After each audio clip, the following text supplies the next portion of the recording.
Hello everybody. I actually figured out how to record like my entire desktop screen without downloading like another application to do it. So I stopped using the Game Bar, which is Windows G if you want to use it, which lets you record one window at a time.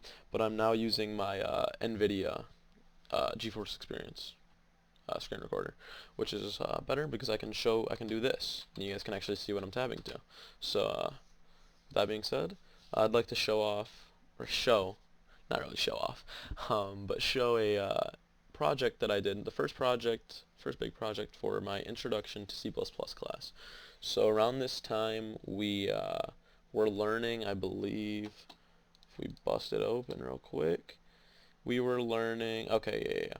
So we were learning to use, like, just very basically the algorithm library to find suitable algorithms for what we're doing, as well as string streams, using the input-output stream properly, and things of that nature.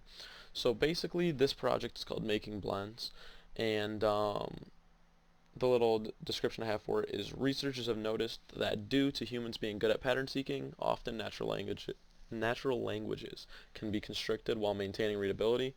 For example, if I miswrote "I forget to take the trash out often" as "I forget to take out the trash often," one could quickly determine what I meant to say. And so this project, what it does is it basically squeezes words that end the same way. And so I'll showcase how it does that. So I'm already in the directory for, oh, I'm not actually in the directory for it. I don't know if I have it. So let me go back one and ls. It is not in here. Okay, so I'll just show it off from here. So we have the test cases in a text file and a project in the project itself. And so this project has already been refactored. So it's 55 lines. However, this at one point was hundreds of lines. So I went back and refactored it and really made it look really, in my opinion, great. It used to be really long, extremely complicated, not done in like precise small functions that do have like specific functionality, and now, which is the entire purpose of a function. So now it looks really clean. So we include the IOStream, string stream, string libraries, and the algorithm library. We say using cout, cin, endl, string, and istring stream. So our first function is called check for overlap. And so what this is doing here is this is looking for, if I open this right here and I go to my test cases, so the input would have been brief example, single and multi, or I'm sorry, this is the actual example. So ferrets are really super cool. So right here, there's an overlap in RE and RE right here. RE, RE. So those are the exact same. So in check for overlap here, we're taking in the two words. So the left word, the way that I did it was left word and right word. So so to start, ferrets and R would be passed in. No overlap would be found. Then R and really would be passed in. So left word and right word. And so we say the largest possible overlap that there could be is the entire word, the entire word of one word is in the next word.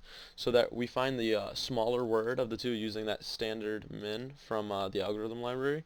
And so we find the minimum size for, or the minimum of the sizes of the two words. And we store that in a variable called max overlap.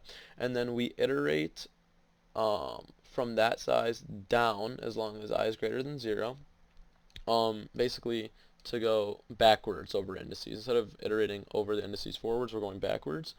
And so we say if the first word substringed from its own size minus I is equal to the second word substringed from 0 up to I, we return the word. So basically this if is happening for each I. So we're finding the largest possible overlap. Um, and then if this yields nothing, we just return an empty string. Here we squeeze. So this is what takes the two words now and squeeze them. So first we find the overlap. If there is no overlap, this string has this value again, the empty string. Um, and so we check for the overlap. If the overlap is nothing, we just need to concatenate the words back again with a space so that they look normal. So for example, ferrets and R, there's no overlap. There's no TS right here or S anywhere. So there's nothing's going to change. So there, ferrets and R, just relax. They just kind of exist. But since R and really found an overlap, we have R really. There's a bunch of test cases here. There's even like crazy, like here's gibberish. So this actually finds like all the overlaps and sorts it out properly. But so we squeeze the two words by either concatenating, or we add the first word and we add the second word from where the overlap ends onward, in order to not kind of include the same part.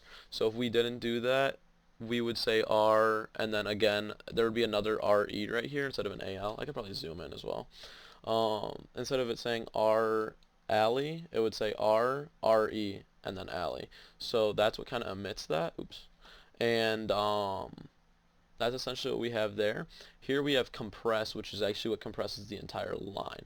So we return a string containing all the words from the line with the appropriate squeezes. So here we take in an entire line. We put the contents into an iString stream called line contents. We have a result and a word.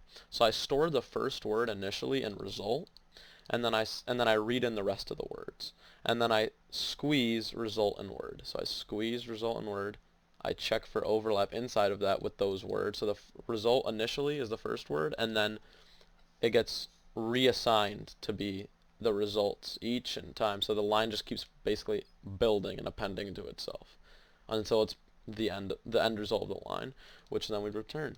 And that makes our main extremely simple. We create a variable called, or a string variable. We get the line in and we store it there.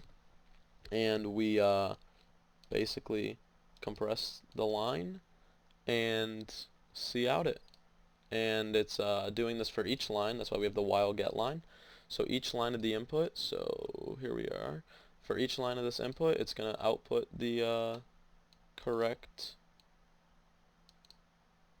squeeze and compress and final form of making it like a blended text blob. So we have ferrets are really super cool, but they, because the T over here matches up. We have great at eating. So right here, this is actually a triple word. So this one was really hard when I was first thinking about it. This one was a triple word combined, because we have great, which ends with AT, and then we have at, which just goes into it. So the at basically disappears. And then again here, and then once this disappears into here, we have great eating, which EAT and then the eating have to combine. So that's why we get greeting. So that was a pretty difficult one conceptually at first, but yeah, and that is that basically. So yeah, that's the Making Blends project that I did.